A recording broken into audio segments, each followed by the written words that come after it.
My name is Marlene Yaldo. I am 34 years old, and I still work Sundays. That detail matters, because on the last Sunday of November, in the year 2023, my mother said something to me across a folding table in Warren, Michigan, and I did not put down the knife I was holding.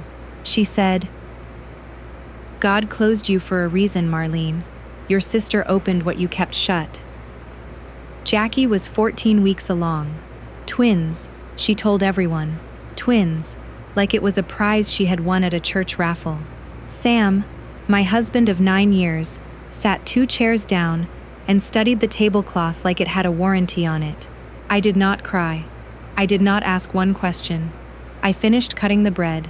I laid the knife flat on the board, and I carried the basket to the far end of the table, where my grandmother was waiting to be served first, because that is how it is done in our family. 9 minutes. That is how long it took me to sign the divorce papers. 3 weeks later, in a strip mall office on 12 Mile Road, with a pen that had a florist's name on it. Everyone agreed I took it well. My aunt said I was strong. My mother said I was cold, which in her mouth is the same word. Here is the part nobody at that table knew. Every month, on the 4th, $60 left my checking account and went to a clinic in Troy, Michigan, for the storage of 6 frozen embryos that carried my name on every form. I kept paying after Sam left. I kept paying while my sister's belly grew. I kept paying because canceling meant signing something, and I was not ready to sign anything else that year. 11 months after the twins were born, my mother-in-law stood next to me at their baptism, holding a paper plate of sugared almonds, and she said one sentence that she had clearly been carrying around for a year. Then she looked at my face, and the color went out of hers, and she whispered, "She never told you, Marlene? She never told you whose those were?" The plate did not fall. Georgette Conja is not a woman who drops things, but her hand went to the back of a chair, and she held it, and she did not let go for a long time. To understand what she meant, you have to go back to a party store on Ryan Road, and a family that decided very early which daughter was the flower and which one was the stem. My parents came from Tel Kaif, in northern Iraq, and they landed in Warren in 1982 with 2 suitcases and a cousin's address. My father's name is Boutros, but for 41 years, the customers on Ryan Road have called him Pete, because that is what the sign painter could spell. My mother, Amal, has never let anyone shorten her name once, and I have thought about that difference more than she will ever know. They bought the store in 1985, lottery, beer, cigarettes, money orders, and a cooler that hums in the key of B flat. I started bagging behind that counter at 11 years old. I could count back change before I could ride a bike. Jackie is 3 years younger than me. She was born in Detroit, and she was born beautiful, which in an immigrant family is treated as a skill. I was the reliable one. She was the loved one. Those are not the same job, and only one of them comes with a salary. By the time I was 16, the arrangement was set. I closed the store on Fridays, so Jackie could go out. I drove Nana Khalida to her cardiologist in Southfield every second Tuesday for 11 years. I did the store's taxes at the kitchen table, while my mother told the neighbors that Jackie was so busy, that girl never stops. And I want to be fair, because bitterness makes a bad narrator. Jackie is funny. Jackie can walk into a room of 60 Chaldean women and leave with all of them convinced she is their favorite. That is a real talent, and it is worth something, and my parents priced it very high. I went to Macomb Community College at night. I got certified in medical coding at 23, and by 30 I was a senior coding specialist at a hospital system in Royal Oak. My whole job, all day, every day, is reading medical documents and finding the line where the paperwork disagrees with the truth. Remember that. It comes back. I married Wissam Konja in 2014. His mother calls him Wissam. Everyone else has called him Sam since the 9th grade at Warren Mott. He was warm, he was easy, he laughed at my jokes about the cooler, and for 5 years I believed I had chosen well. We tried for a baby starting in 2016. 2 years of nothing, then a diagnosis with a long name, then the clinic in Troy. If you are watching this and you have ever sat in a waiting room with a folder on your knees, comparing yourself to a woman who did not have to try, tell me where you are watching from. I would like to know how far this story travels, and if it lands somewhere real for you, stay with me, because it does not end where you think. In 2019, we did the retrieval. 11 eggs, 7 fertilized, 2 transfers that failed, in March and in September, and 6 embryos left, frozen at -196 degrees, in a tank on the second floor of a building off Big Beaver Road. Then 2021 happened. Sam found a lump, and by June he was in treatment. And by the end of that year, the doctors told him what the treatment had cost him. He would never father a child again. Not naturally. Not ever. Those 6 embryos in Troy were the only children Wissam Konja would ever have on this earth. He cried in the car in the parking structure. I held his hand, and I told him we still had 6 chances.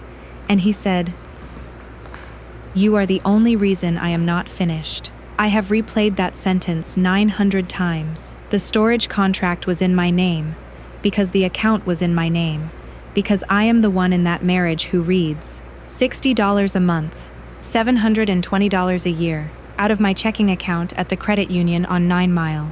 And every January, the clinic mailed a statement, a single page, in a windowed envelope, telling the account holder exactly how many embryos remained in storage. I want you to hold on to that envelope. It sat in a basket by my door for over a year, unopened, because I could not look at it without hearing the word failed.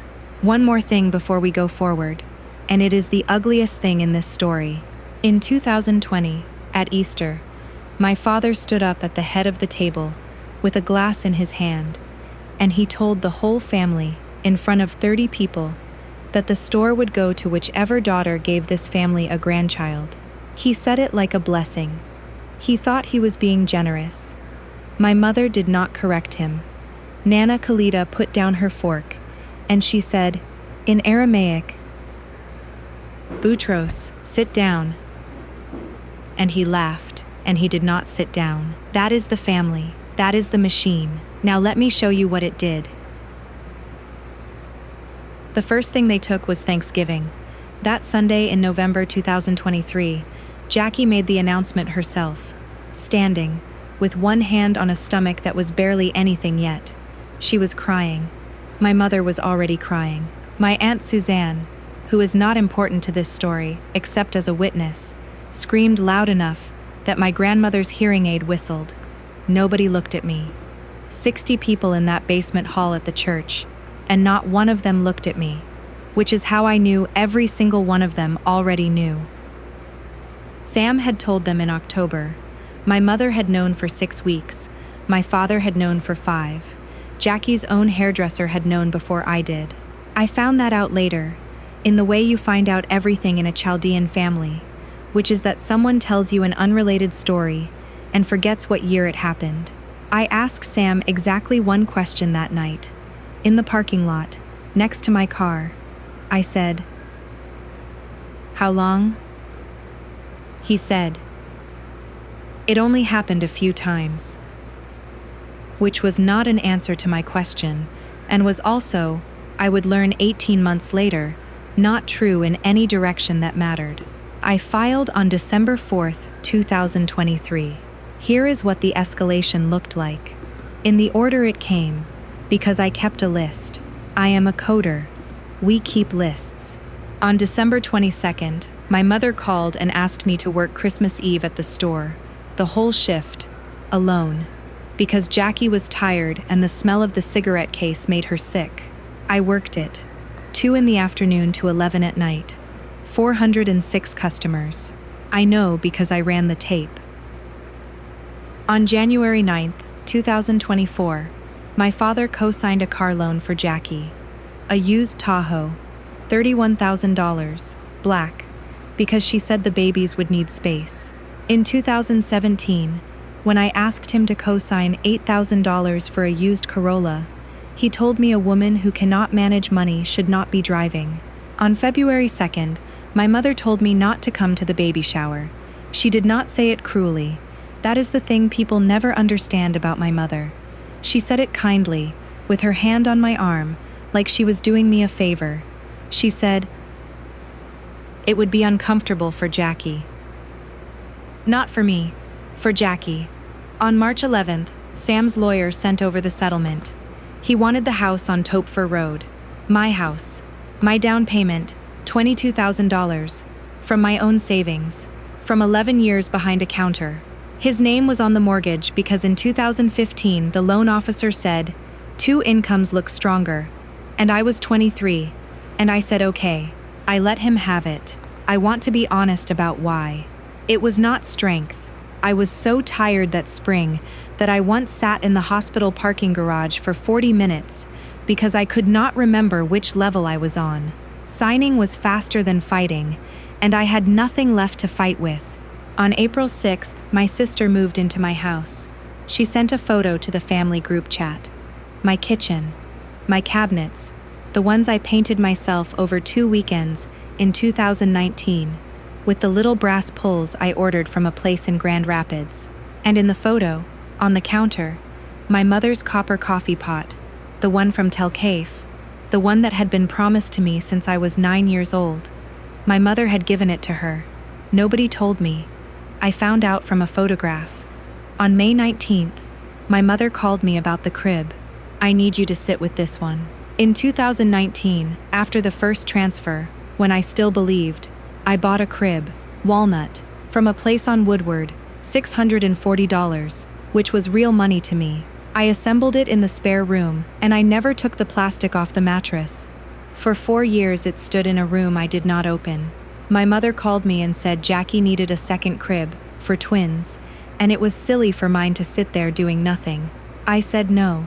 It was the first no I had said out loud in 32 years, and it came out so quiet I had to say it again. She hung up on me. 3 days later, my father came to my apartment. He did not come inside. He stood in the doorway, in his store jacket, smelling like the store, and he said, "Your mother is not sleeping. You are doing this to her." I gave them the crib. I helped carry it down the stairs myself, because my father's back is bad, and because I have been trained since birth to carry the heavy end of everything in that family. The twins were born on July 21st, 2024, at Beaumont in Royal Oak. Elias and Layla Kanja, 6 pounds 1 and 5 pounds 14. The hospital where I have worked for 11 years. I was at my desk, on the 4th floor, running denials for the cardiology group, while my sister delivered my husband's children 200 yards away. My coworker Denise brought me a coffee at 10:30 in the morning and said, "Congratulations, Auntie," and I smiled and said thank you. I have never told her what that morning cost me. On August 30th, my mother sent the family a photo of Elias in the walnut crib. Under it she wrote, in Arabic, and then in English, "Finally, this family has a future." Finally, and still, on the 4th of every month, $60 left my account and went to Troy, Michigan. I did not cancel it. I told myself it was grief. I told myself it was superstition, that as long as those 6 were still there, some door was still open somewhere. The truth is, I was not paying for 6. I just did not know it yet. The baptism was on Sunday, June 8, 2025, at St. Thomas, and I only went because Nana Khalida asked me. She is 87 years old. She held my wrist with both of her hands, in her kitchen, under a picture of a saint I have never been able to identify, and she said in Aramaic, "Come and stand next to me, and let them look at us." So I went. I wore navy. I sat in the 4th row. When Jackie carried Layla up the aisle in a christening gown that had been mine at 11 months old, I looked at the ceiling, and I counted the light fixtures. There are 14. It was at the reception afterward, in the hall, near the table with the sugared almonds, that Georgette Kanja found me. My mother-in-law and I never fought. That is worth saying. She had been kind to me for 9 years, in her own stiff way, and she had lost a son to a scandal too. And I think she was the only person in that building who understood that we were both standing in a room that had been taken from us. She said, "You are a good woman, Marlene. It was not right, what they did with your babies." I said, "It is fine." Because that is what I say. Because I did not hear the word, and then I heard it. Your babies. I turned. I looked at her, and Georgette Konja, who has never in her life been surprised in public, went the color of paper. "She never told you?" she said. "Marlene, she never told you whose those were?" I drove home doing 40 on Ryan Road with the radio off. In my apartment there is a basket by the door where the mail goes to die. I dumped the whole thing on the floor, and I sat down in it, and I went through 14 months of envelopes on my knees, and I found the one with the window and the Troy return address. January 8th, 2025. Annual storage statement. Account holder Marlene Yaldo. Amount due $720. And under it, one line, in a 9-point font, on a form I had been paying to receive for 6 years. Cryopreserved embryos currently in storage on this account. 4. There had been 6. I have read medical documents for 11 years. I have found a $50,000 coding error in a chart at 4 in the morning, and I sat on my own floor and read that line 11 times before my hands understood what my eyes had already done. 2 were gone. 2 embryos, thawed and transferred, in the fall of 2023. 2 embryos, twins. I called the clinic at 9:02 the next morning. I did not shout. I gave my full name, my date of birth, my account number, and I asked for a complete copy of the file, and I used the words that make an office go quiet, which are, "I am requesting the disposition records and every consent bearing my signature." They mailed it in 11 days. It came in a brown envelope, 43 pages. Page 19 was a form titled "Consent to Thaw and Transfer to Designated Gestational Carrier." It listed the intended parents, Wissam Konja and Marlene Yaldo. It listed the carrier, Jacqueline Yaldo. It was signed by both intended parents and dated October 12, 2023. Marlene Yaldo, in blue ink, with a loop on the M that I have never made in my life.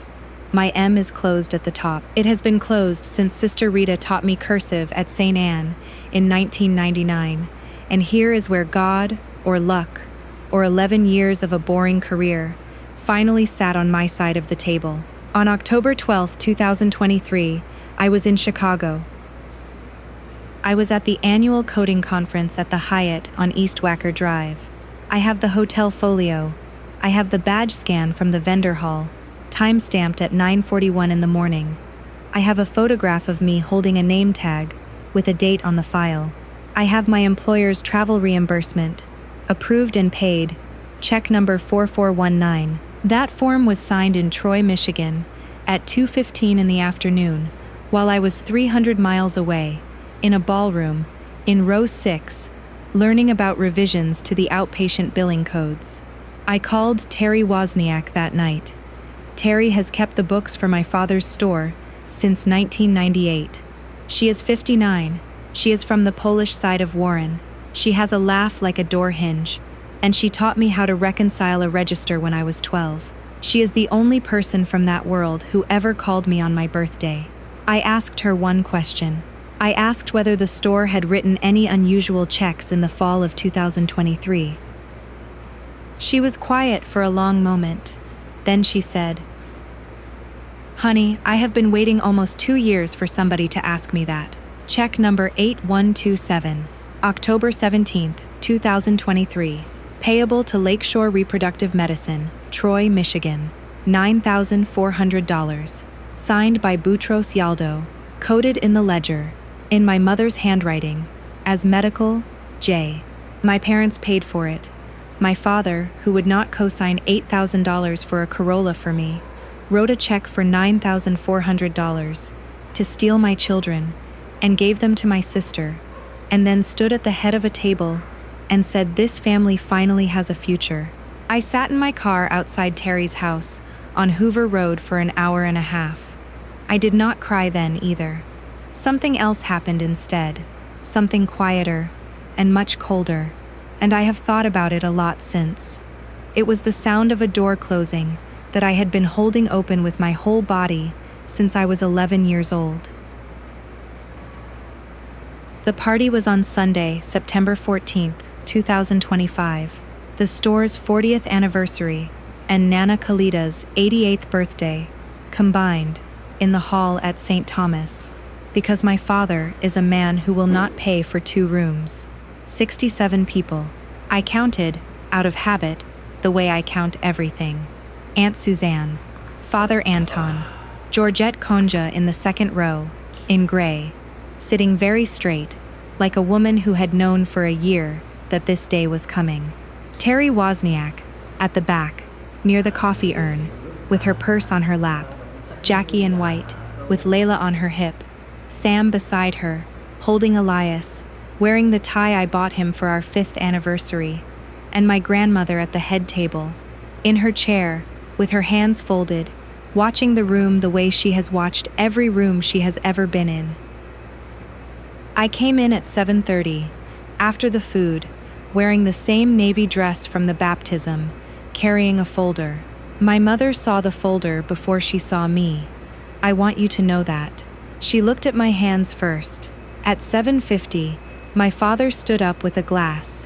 He made a speech about 40 years, about coming here with nothing, about the cooler and the lottery machine and the winter of '87. It was a good speech. He is a good man in every way that does not require him to be brave. And then he said it. He said that a store is not bricks, a store is a family, and a family is a future. And so on the 1st of January, the store would go into Jacqueline's name, because she is the one who gave this family its future. Applause. Real applause. Aunt Suzanne with her hands over her mouth. Jackie put her hand on her heart, and I stood up. The room did not go quiet all at once. That is a thing in movies. It went quiet in layers, from the front to the back, over about 4 seconds, and I stood there through all 4 of them. My father said, "Marlene, sit down, not today." I said, "I am going to say one thing, and then I will leave, and you will never have to look at me again if you do not want to." My mother said my name in that voice, the one from childhood. I opened the folder. I did not shout. I want that on the record. I have thought about it since, and I understand now that I did not need to.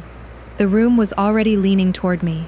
67 people had been carrying this thing for 2 years, and every one of them was tired. I said, "In 2019, my husband and I made 7 embryos at a clinic in Troy." I put down the first page, the retrieval record. 11 eggs, 7 fertilized, 6 frozen after 2 failed transfers. In 2021, Sam had cancer, and the treatment left him sterile. He cannot father a child. Not in 2023, not in 2024, not ever. Somebody in the back said something in Aramaic. I did not catch it. I put down the second page, the oncology summary, dated December 9th, 2021, with his name and his date of birth at the top. Sam did not move. He was still holding Elias. He had gone a shade of gray, I have only seen in hospitals. So I want everyone in this room to understand the sentence they have been repeating for 2 years. I said, "Sam did not have twins with my sister. He could not. It is medically impossible." Jackie said, "Marlene, stop it." I put down the third page. This is a consent form from the clinic. Consent to thaw and transfer 2 embryos from storage into a designated carrier. It is dated October 12th, 2023. It names the intended parents, Wisam Konja and Marlene Yaldo. I put down the 4th page. This is my signature on that form. I put down the 5th page. This is my hotel bill from the Hyatt on East Wacker Drive, in Chicago, Illinois, for the night of October 11th through October 13th, 2023. Sixth page.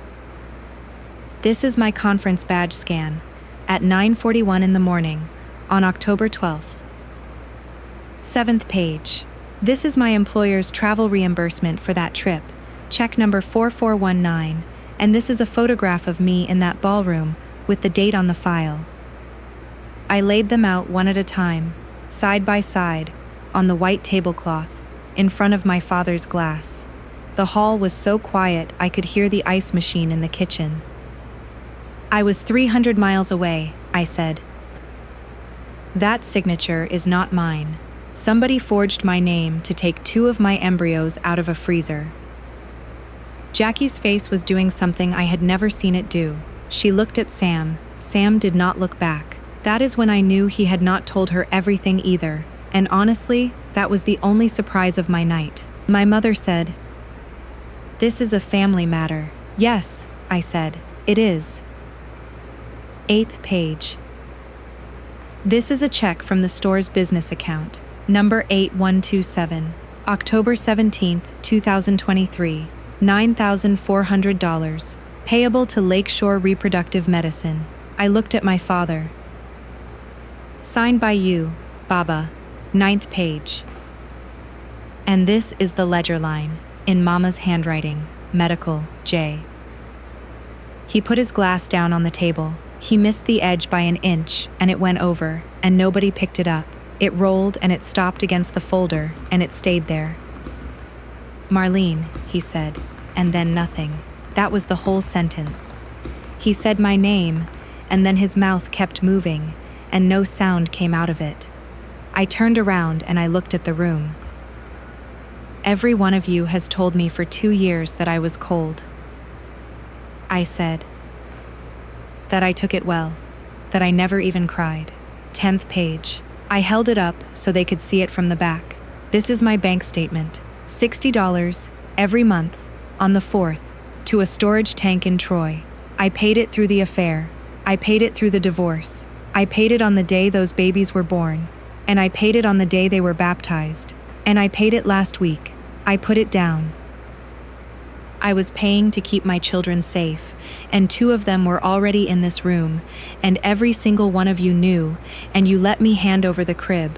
That was when Aunt Suzanne started crying, which mattered more than anything I said, because Aunt Suzanne is the town crier of 3 parishes. Jackie said, "You are not going to use them." Her voice cracked in the middle of it. "You were never going to use them, Marlene. They were just sitting there, and there it was. 2 years, and that was the whole defense. They were just sitting there." I repeated. I let the room hear it back. Then my grandmother spoke. Nana Khalida did not stand.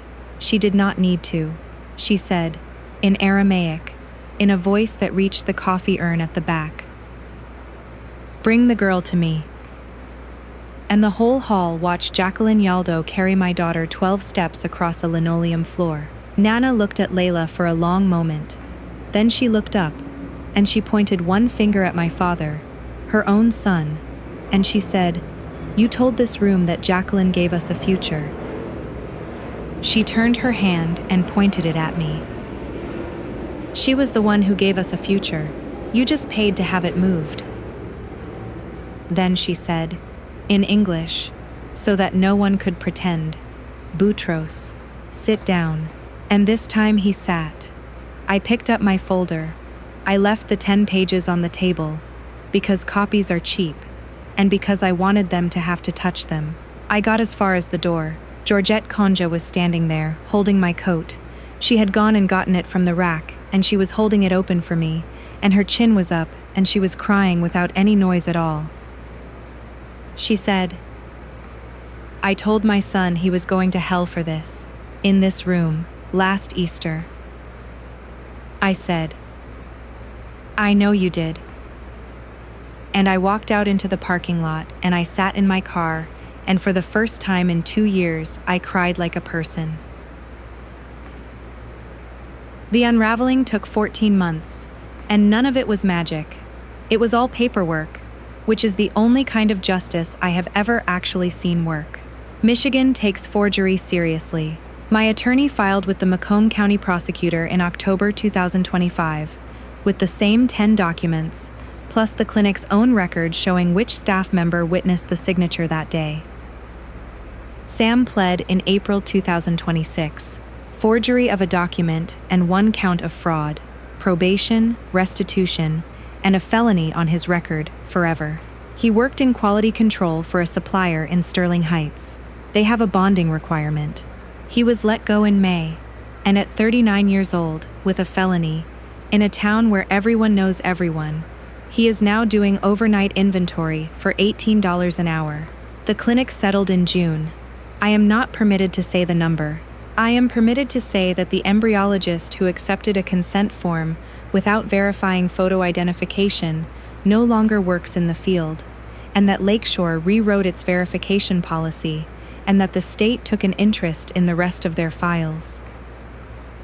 My parents lost more than money, and it started the way everything in Warren starts, which is at church. Aunt Suzanne told 2 people. By Wednesday, it was the whole parish. My mother stopped going to the 8 o'clock mass, then to the 10:30, and by Christmas, she was driving 40 minutes to a parish in Sterling Heights, where nobody knows her. The store went to nobody.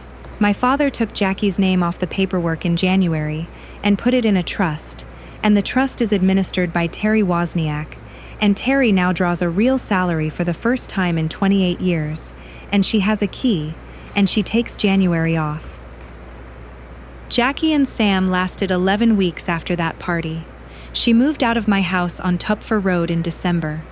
The bank took it in the spring, because a felony conviction and a repossessed Tahoe are hard on a mortgage. Nana Khalida died on the 2nd of March 2026, in her sleep, at 88. She left her house to me, outright, in a will she had rewritten 9 days after the party, with Terry as witness.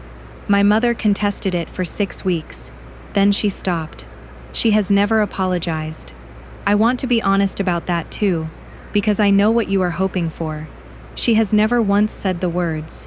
What she does instead is send me pictures of food. Elias and Layla are 2 years old now.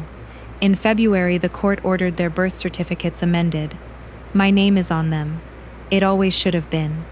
There is a version of this story where I take those babies out of that house, and I let my sister find out what it feels like to lose something that was never hers. And I will not lie, I lived in that version for about 6 weeks. I did not do it. Not because I forgave anyone. I want to be extremely clear that I have not. I did not do it because Layla puts her whole hand flat on my cheek when she is falling asleep, and because she did not sign anything either. No child should pay the bill for what the adults in the room signed. So they are with me on Wednesdays and every other weekend, in Nana's house on Tupfer, in a room with a walnut crib that came home the long way. Jackie and I speak about scheduling, that is all. That is going to be all. Here is what I have learned, and it took me 34 years and 10 pages of paper. I thought love was a thing you earned by carrying the heavy end. I closed on Fridays. I drove to Southfield every second Tuesday for 11 years. I did the taxes. I worked Christmas Eve. I gave up the crib. I gave up the house. I gave up my name on a form I never saw. And every time I gave something away, they did not love me more. They just moved the counter back and asked for the next thing. People who love you do not need you to prove it. They notice when your hands are full. They serve you first sometimes, instead of waiting for you to carry the basket down. And a boundary is not a wall you build to keep people out. A boundary is just the place where you finally stop signing. Family is not the people who share your blood.